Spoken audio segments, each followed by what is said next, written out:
أعوذ بالله من الشيطان الرجيم بسم الله الرحمن الرحيم وقالت اليهود عزير ابن الله وقالت النصارى المسيح ابن الله ذلك قولهم بأفواههم يضاهئون قول الذين كفروا من قبل قاتلهم الله أنى يؤفكون۔ ترجمہ: اور یہودیوں نے کہا عزیر اللہ کا بیٹا ہے اور عیسائیوں نے کہا مسیح اللہ کا بیٹا ہے۔ یہ ان کی اپنے منہ سے کہی ہوئی بات ہے۔ یہ پہلے کے کافروں جیسی بات کرتے ہیں۔ اللہ انہیں مارے کہاں اونڈے جاتے ہیں۔ اسی پہلی آیت میں اللہ تعالیٰ نے اہل کتاب کی بے دینی کا ذکر فرمایا اور اس آیت میں اس کی تفصیل بیان فرمائی ہے کہ انہوں نے اللہ تعالیٰ کے لیے بیٹا ہونا ثابت کیا، اور جو اللہ کے بارے میں اس طرح کا عقیدہ رکھے تو وہ در حقیقت اللہ کا منکر ہے۔ یہ بھی بیان فرمایا کہ اہل کتاب شرک میں مشرکین کی طرح ہیں، اگرچہ ان کے شرک کا طریقہ مختلف ہے۔ مشرکین کے بتوں کو پوجنے میں اور عیسائیوں کے حضرت عیسیٰ علیہ السلام کی پرستش میں کوئی فرق نہیں، دونوں شرک میں شریک ہیں۔ بلکہ اگر ہم غور کریں تو معلوم ہوگا کہ بتوں کو پوجنے والے کے کفر سے عیسائیوں کا کفر بڑا ہے، کیونکہ کافر بتوں کے بارے میں یہ عقیدہ نہیں رکھتا کہ بت عالم کے خالق اور معبود ہیں، بلکہ وہ بتوں کو اللہ کا قرب حاصل کرنے کا وسیلہ اور ذریعہ سمجھتا ہے، جبکہ عیسائیوں کا یہ عقیدہ ہے کہ اللہ تعالیٰ حضرت عیسیٰ علیہ السلام میں حلول کر آیا ہے اور ان کے ساتھ متحد ہو گیا ہے، اور یہ زیادہ کبھی کفر ہے۔ پھر فرمایا اور یہودیوں نے کہا عزیر اللہ کا بیٹا ہے۔ امام ابو بکر رازی رحمۃ اللہ علیہ فرماتے ہیں یہ عقیدہ یہودیوں کے تمام فرقوں کا نہیں بلکہ ان میں سے ایک خاص فرقے کا تھا۔ حضرت عبداللہ بن عباس رضی اللہ عنہ فرماتے ہیں یہودیوں کی ایک جماعت جو کہ سلام بن مشکن، نعمان بن حوفی، شاط بن قیس اور مالک بن سیف پر مشتمل تھی، نبی کریم صلی اللہ علیہ وسلم کی خدمت میں حاضر ہوئی۔ انہوں نے تاجدار رسالت صلی اللہ علیہ وسلم کی بارگاہ میں حضرت عزیر علیہ السلام کے بارے میں یہ بات کہی تو اس پر یہ آیت نازل ہوئی، ہمارے علم میں اب اس فرقے کا کوئی وجود نہیں۔ یہودیوں کا حضرت عزیر علیہ السلام کو اور عیسائیوں کا حضرت عیسیٰ علیہ السلام کو اللہ تعالیٰ کا بیٹا کہنا یہ ان کی اپنے منہ سے کہی ہوئی بات ہے، اس پر ان کے پاس نہ کوئی دلیل ہے نہ برہان، اور پھر اپنی جہالت کی وجہ سے اس صریح باطل چیز کے معتقد بھی ہیں۔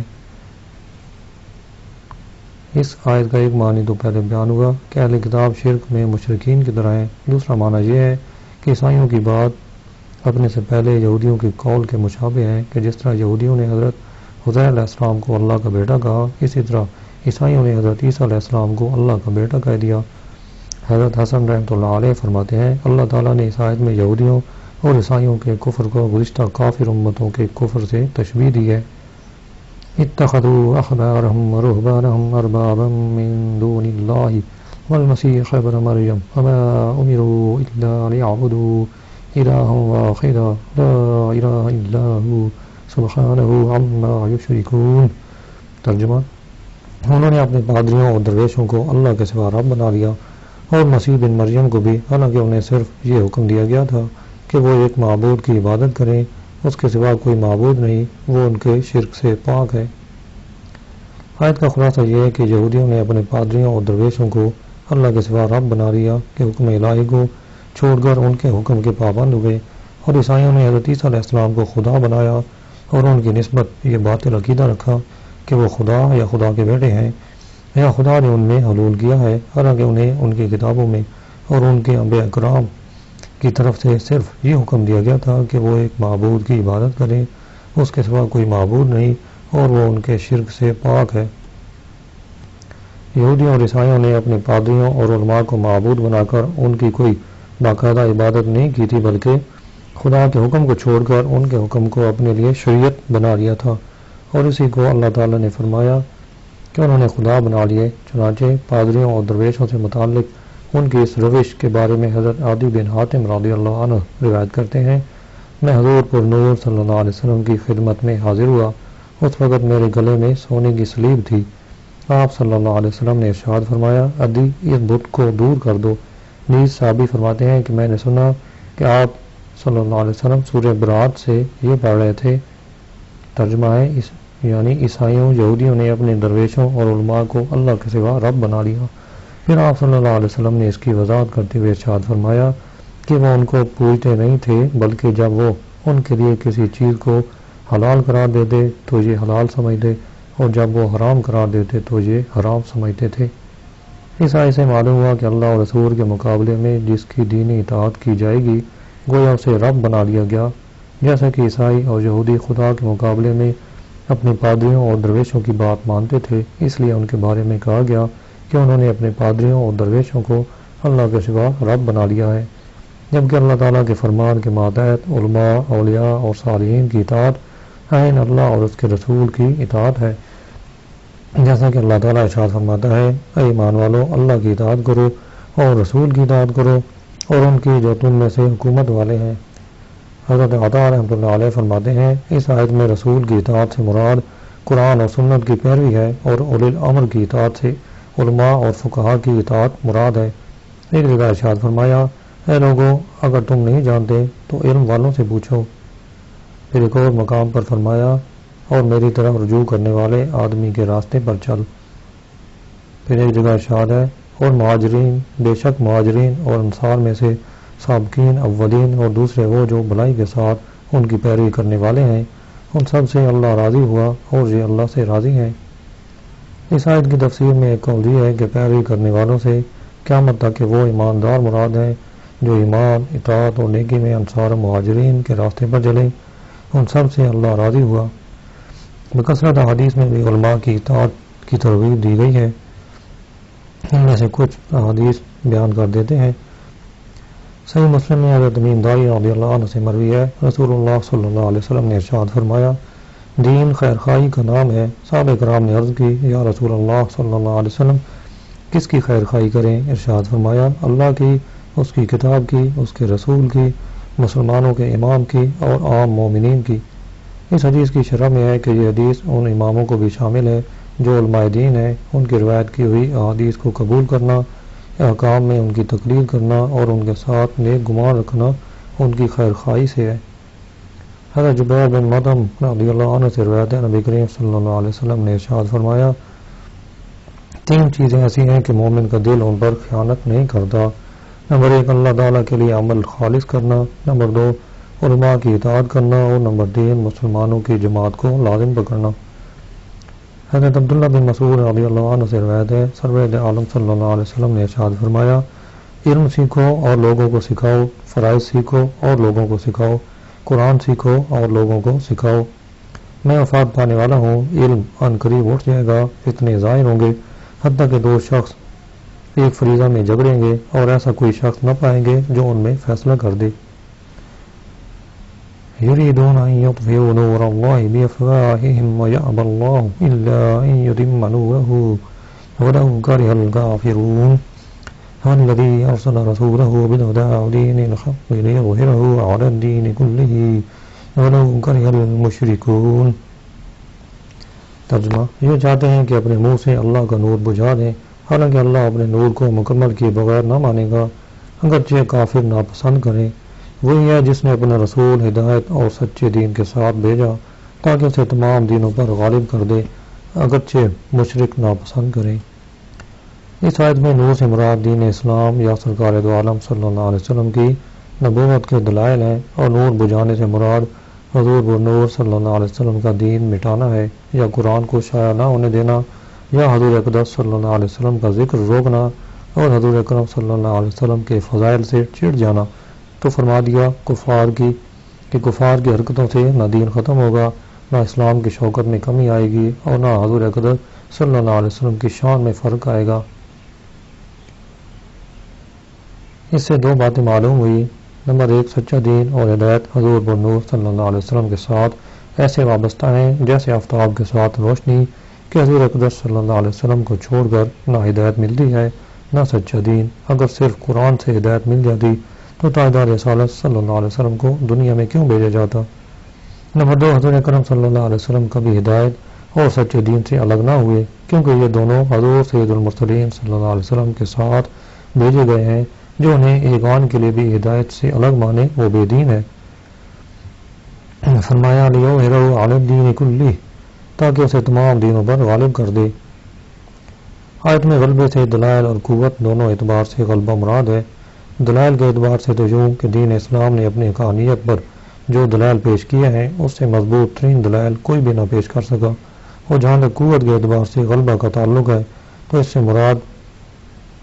مراد پر یہ کہا جا سکتا ہے کہ بہت بڑا عرصہ ایسا گزرا ہے کہ دنیا میں صرف دین اسلام ہی غالب تھا، اور اب آئندہ اس کا کامل ظہور اس وقت ہوگا جب حضرت امام مہدی دنیا میں تشریف لائیں گے۔ یا ایھا الذین آمنوا ان کثیرا من الاحبار والرهبان لیأکلون اموال الناس بالباطل ویصدون عن سبیل اللہ والذین یکنزون الذهب والفضة ولا ينفقونها في سبيل اللہ فبشرهم بعذاب علیم۔ ترجمہ: اے ایمان والو، بے شک بہت سے پادری اور روحانی درویش باطل طریقے سے لوگوں کا مال کھا جاتے ہیں اور اللہ کی راہ سے روکتے ہیں، اور وہ لوگ جو سونا اور چاندی جمع کر رکھتے ہیں اور اسے اللہ کی راہ میں خرچ نہیں کرتے، انہیں دردناک عذاب کی خوشخبری سناؤ۔ پادری اور روحانی درویش اس طرح باطل طریقے سے مال کھاتے ہیں کہ دین کے احکام بدل کر لوگوں سے رشوتیں لیتے ہیں اور اپنی کتابوں میں مال و دولت کے لالچ میں تحریف و تبدیل کرتے ہیں۔ سابقہ کتابوں کی جن آیات میں سرکار دو عالم صلی اللہ علیہ وسلم کی نعت و صفت مذکور ہے، مال حاصل کرنے کے لیے ان میں فاسد تعویلیں اور تحریفیں کرتے ہیں۔ اس آیت سے معلوم ہوا کہ دین کا علم اس لیے حاصل کرنا تاکہ اس کے ذریعے دنیا کا مال، دولت، عزت، منصب اور وجاہت حاصل ہو، یہ انتہائی مذموم اور اپنی آخرت تباہ کر دینے والا عمل ہے۔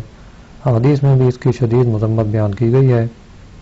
حضرت ابو ہریرہ رضی اللہ عنہ سے روایت ہے، سرکار دو عالم صلی اللہ علیہ وسلم نے ارشاد فرمایا، جس نے وہ علم حاصل کیا جس سے اللہ کی رضامندی حاصل کی جاتی ہے، لیکن اس نے وہ علم اللہ کی رضا حاصل کرنے کے بجائے دنیا حاصل کرنے کے لیے سیکھا، تو وہ قیامت کے دن جنت کی خوشبو نہ پائے گا۔ حضرت کعب بن مالک رضی اللہ عنہ سے روایت ہے، رسول اللہ صلی اللہ علیہ وسلم نے ارشاد فرمایا، جو اس لیے طلب علم کرے تاکہ علماء کا مقابلہ کرے، یا جو حالات سے جھگڑے یا لوگوں کی توجہ اپنی طرف کرے، تو اسے اللہ آگ میں داخل کرے گا۔ حضرت جابر بن عبداللہ رضی اللہ عنہ سے روایت ہے، نبی کریم صلی اللہ علیہ وسلم نے ارشاد فرمایا، علماء کے سامنے فخر کرنے، بے وقوفوں سے جھگڑنے اور مجلس آراستہ کرنے کے لیے علم نہ سیکھو، کیونکہ جو ایسا کرے گا تو اس کے لیے آگ ہی آگ ہے۔ حضرت ابو ہریرہ رضی اللہ عنہ سے روایت ہے، نبی کریم صلی اللہ علیہ وسلم نے ارشاد فرمایا، جس نے لوگوں کے دلوں کو اپنے جال میں پھنسانے کے لیے عمدہ گفتگو سیکھی تو اللہ تعالیٰ قیامت کے دن اس کی فرض عبادات قبول فرمائے گا اور نہ نفل۔ فرمایا، اور اسے اللہ کی راہ میں خرچ نہیں کرتے۔ اس سے مراد یہ ہے کہ وہ بخل کرتے ہیں، مال کے حقوق ادا نہیں کرتے اور زکوٰۃ نہیں دیتے۔ جب اللہ تعالیٰ نے یہودی اور عیسائی علماء اور پادریوں کی استعمال کا ذکر فرمایا تو مسلمانوں کو مال جمع کرنے اور اس کے حقوق ادا نہ کرنے سے خوف دلاتے ہوئے فرمایا کہ وہ لوگ جو سونا اور چاندی جمع کر رکھتے ہیں اور اسے اللہ کی راہ میں خرچ نہیں کرتے، انہیں دردناک عذاب کی خوشخبری سناؤ۔ حضرت عبداللہ بن عمر رضی اللہ عنہ سے مروی ہے کہ جس مال کی زکوٰۃ دی گئی وہ کنز نہیں، یعنی وہ اس آیت کی وعید میں داخل نہیں، خواہ دفینہ یعنی زمین میں دفن شدہ خزانہ ہی ہو، اور جس کی زکوٰۃ نہ دی گئی وہ کنز ہے جس کا ذکر قرآن میں ہوا کہ اس کے مالک کو اس سے دار دیا جائے گا۔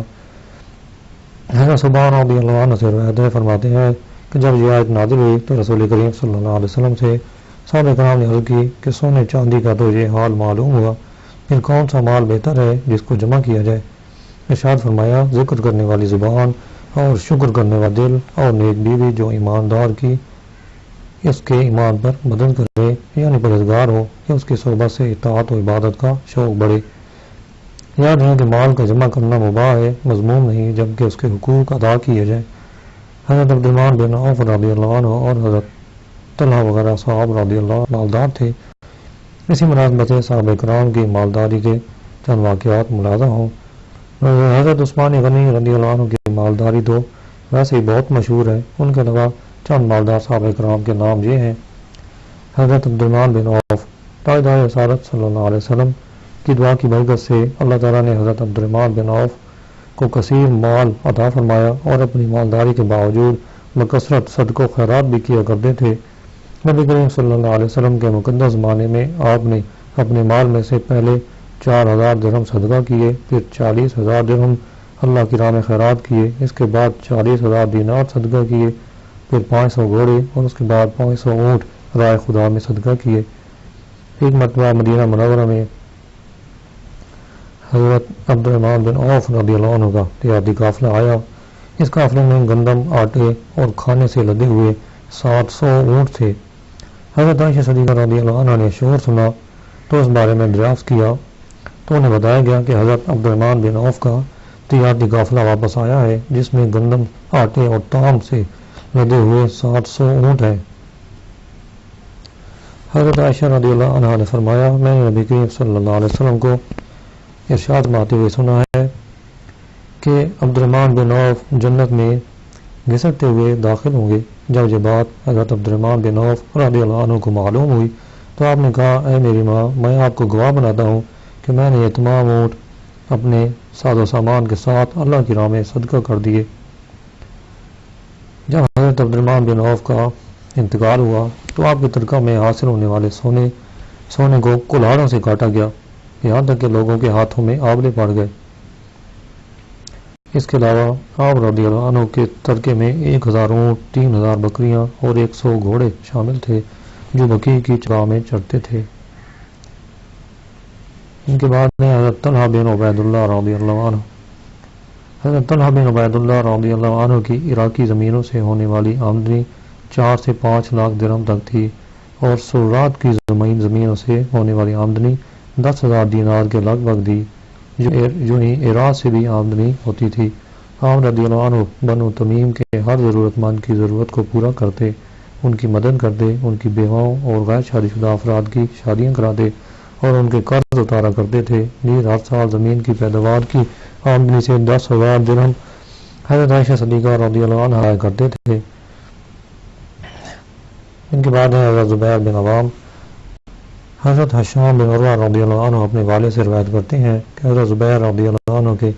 ترکے کی قیمت 5 کروڑ 10 لاکھ یا 5 کروڑ 20 لاکھ درہم تھی۔ مصر، اسکندریہ اور کوفہ میں آپ کی رہائش گاہیں تھیں، میں آپ کی حویلیاں تھیں۔ مدینہ منورہ کی زمینوں سے آپ کے پاس غلے کی پیداوار سے آمدنی آتی تھی۔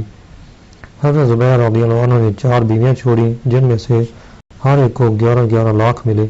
ان کے علاوہ حضرت عمر بن العاص، حضرت عبداللہ بن مسعود، حضرت زید بن ثابت، حضرت سعد بن ابی وقاص اور حضرت انس بن مالک رضی اللہ عنہ بھی مالدار صحابہ میں شمار ہوتے تھے۔ خیال رہے کہ مالدار صحابہ کرام رضی اللہ عنہم در حقیقت مالدار کی تربیت کے لیے مشعل راہ تھے۔